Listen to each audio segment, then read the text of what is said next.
Everyone, welcome back to my channel. आज हम लोग बात करेंगे अपने नेक्स्ट टॉपिक पर, जो है हमारा डिसीजन मेकिंग। हमने अभी तक कंप्लीट कर लिया है अपना एनर्जी मैनेजमेंट, टाइम मैनेजमेंट और मनी मैनेजमेंट। मनी मैनेजमेंट पर प्रीवियस वीडियो में बहुत सारी अपलोड कर चुकी हूँ, तो उनसे रिलेटेड अभी कोई भी वीडियो मैं अपलोड नहीं करने वाली हूँ। तो we are moving to the next topic, that is decision making, यानी कि निर्णय लेने की प्रक्रिया। ये क्या होती है, इसकी बेसिक आज हम लोग बात करेंगे और स्टेप्स के बारे में बात करेंगे। तो सबसे पहले जो हमारा होम मैनेजमेंट होता है, उसका हार्ट मतलब एक तरीके से हृदय होता है डिसीजन मेकिंग। हमें कोई भी काम करना है, हमें कुछ भी अचीव करना है, उसके लिए हमें सबसे पहले डिसीजंस लेने होते हैं।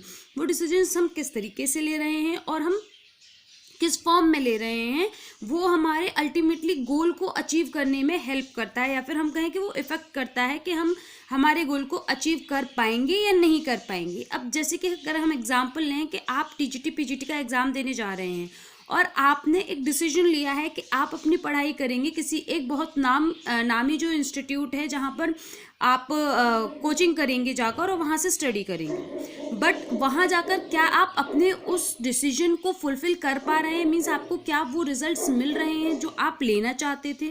या फिर कई बार क्या होता है कि कोई स्टूडेंट डिसीजन लेता है कि हम सेल्फ स्टडी करेंगे, हम सिर्फ कंटेंट अपना लेंगे, ऑनलाइन ले लेंगे, हम लोग यूट्यूब से ले लेंगे या फिर हम गूगल से ले लेंगे, हम बुक्स को थॉरोली पढ़ेंगे और हम अपने टारगेट को कंप्लीट करेंगे। तो ये डिसीजंस होते हैं, ये डिसीजंस जो है वो आपको गोल को अचीव करने के लिए हेल्प करते हैं। और होम मैनेजमेंट में इस तरीके के कई सारे डिफरेंट आपके डिसीजंस लिए जाते हैं हर एक लाइफ स्टेज पर, हर एक टाइम पीरियड पर। तो आज हम इन्हीं के बारे में बात करने वाले हैं। जो डिसीजन मेकिंग प्रोसेस है, इसमें बेसिकली दो चीज़ों को फोकस किया जाता है। एक तो आपके गोल को, कि आपका जो डिसीजन लिया जा रहा है वो आपका गोल ओरिएंटेड हो, और दूसरा है कि आप जो डिसीजन ले रहे हैं वो आपकी डिसीजन मेकिंग पावर को शो करता है। मीन्स एक तो आपका डिसीजन मेकिंग ही आपका एक पार्ट है और दूसरा है आपका गोल, यानी कि ये दो ही चीज़ें आपके डिसीजन मेकिंग को इफेक्ट करती हैं, जो आपको प्रभावित करती हैं, जिनको आपको मेन फोकस करना है। तो हम इस तरीके से इन दो चीज़ों को बेस लेते हुए, यानी कि अगर हम बात करें इसमें दो मेन क्या इंग्रेडिएंट हैं, तो वो है एक आपका डिसीजन और दूसरा है आपका गोल। इन दोनों को ही फोकस करते हुए हम डिसीजन मेकिंग में बात करते हैं। बेसिकली डिसीजन मेकिंग के 5 स्टेप्स होते हैं हमारे।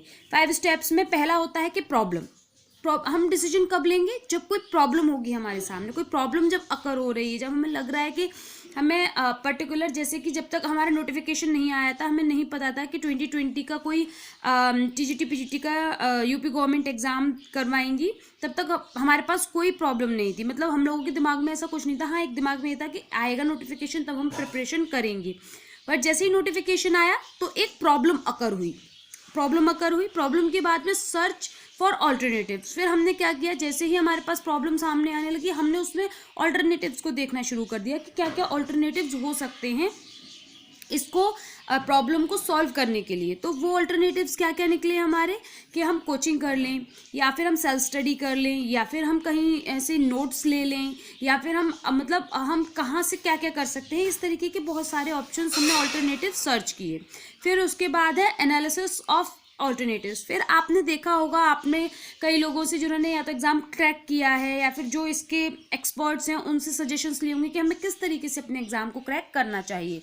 तो आपने क्या किया होगा कि आपने उससे सजेशंस लिए होंगे, आपने जो ऑल्टरनेटिव्स हैं उनको एनालिसिस किया होगा कि क्या बेटर है। अगर आप किसी कोचिंग को जा रहे हैं तो कौन सा कोचिंग बेटर है, अगर आप कोचिंग नहीं जा रहे, सेल्फ स्टडी कर रहे हैं, तो आपको कौन सी बुक्स को प्रेफर करना चाहिए। तो आप इस तरीके के आपने कुछ उन ऑल्टरनेटिव्स को एनालिसिस किया होगा। उसके बाद हमारा आता है इम्प्लीमेंटेशन ऑफ डिसीजन। फिर आपने अपने डिसीजन को इम्प्लीमेंट किया होगा, या तो आपने कहीं की फीस जमा कर दी होगी, या फिर आपने बुक्स ले ली होंगी, नहीं तो आपने कुछ यूट्यूब चैनल्स को अच्छे को सब्सक्राइब किया होगा, जिसके थ्रू आप अपनी जो नोट्स हैं उनको प्रिपेयर कर पाएँ और अपनी जो स्टडी है उसको एक्सेलरेट कर पाए। तो इसके थ्रू आपने उसको इम्प्लीमेंट कर दिया अपने डिसीजन को। उसके बाद है आप एक फीडबैक लेंगे। फीडबैक आप कैसे लेंगे, फीडबैक या तो आपका हो सकता है कि आप एट द एंड ले, जब आपका रिजल्ट आए, आपको क्या अचीव कर पाए, आप नहीं कर पाए, या फीडबैक होगा टाइम टू टाइम वाला फीडबैक, कि आप टाइमली ये देखें कि जहाँ भी हमने एनरोल किया है, चाहे वो कोई इंस्टीट्यूट हो, चाहे वो सेल्फ स्टडी हो, चाहे वो कोई यूट्यूब चैनल हो, या फिर आप कहीं से भी पढ़ाई कर रहे हो, तो आप उसका फीडबैक ही चेक करेंगे कि क्या मैं अपने गोल को अचीव कर पाऊंगी इससे, क्या जो चीज़ें हमसे कही गई थी हम वो करवाई जा रही हैं। अगर आप इंस्टीट्यूट में हैं, आप किसी यूट्यूब चैनल को सब्सक्राइब किए हुए हैं, तो आप उसको एनालिसिस करेंगे, आप उसको चेक करेंगे और फीडबैक लेंगे अपने अंदर ही अंदर कि एम आई गोइंग राइट। अगर आप फीडबैक नहीं लेते हैं टाइम टू टाइम, तो आपके जो गोल्स हैं उनको अचीव करने में आपको प्रॉब्लम होती है। तो इस तरीके से कुछ स्टेप्स होते हैं जिनको हम फॉलो करते हैं अपने डिसीजन मेकिंग की प्रोसेस में। फिर उसके बाद हम बात करते हैं कैरेक्टरिस्टिक्स ऑफ डिसीजन मेकिंग, क्या क्या चीज़ें, इसकी क्या विशेषताएं हैं। सबसे पहली बात, ये एक मेंटल प्रोसेस होता है। डिसीजन मेकिंग को आप पेन पेपर के थ्रू काम नहीं कर सकते हैं, बल्कि एक डिसीजन मेकिंग की प्रोसेस होती है जहाँ पर आप थॉटफुल कंसिडरेशन के साथ में आप वर्क करते हैं और एक मेंटल प्रोसेस के थ्रू आप गुजरते हैं और तब एक डिसीजन लेते हैं। फिर उसके बाद है non stop and ever going process है ये। डिसीजन मेकिंग को आप ये नहीं कह सकते आज हमने डिसीजन ले लिया कि आज हम ये काम कर लेंगे, उसके बाद आपको कभी डिसीजन नहीं लेना है, ऐसा नहीं होता है। डिसीजन एक ऑनगोइंग प्रोसेस होती है। आपको सुबह जगने से लेकर रात को सोने तक आपको हज़ारों डिसीजंस लेने होते हैं। जैसे कि अगर आप उठे तो आपको पहले पानी पीना है या चाय पीनी है, ये आपका पहला डिसीजन होगा। फिर उसके बाद में आपको खाने में क्या बनाना है, वो आपका डिसीजन होगा। फिर आप नहाते वक्त क्या कपड़े पहनेंगे, ये डिसीजन होगा। तो इस तरीके के ऑनगोइंग प्रोसेस है, ये जो हमारे डिसीजंस है वो चलते रहते हैं। फिर उसके बाद है इसमें एक रैशनल थिंकिंग होती है, तार्किक चिंतन होता है, क्या मैं ये कर रहा हूँ तो सही है, इससे हमें क्या रिजल्ट्स मिलेंगे। इस तरीके के भी जो रैशनल थिंकिंग है वो डिसीजन मेकिंग में की जाती है। फिर जो मेन पॉइंट है कि ये हमारे मैनेजमेंट की बैकबोन होता है, मतलब सबसे इम्पॉर्टेंट चीज़ है हमारे डिसीजन मेकिंग हमारे होम मैनेजमेंट में।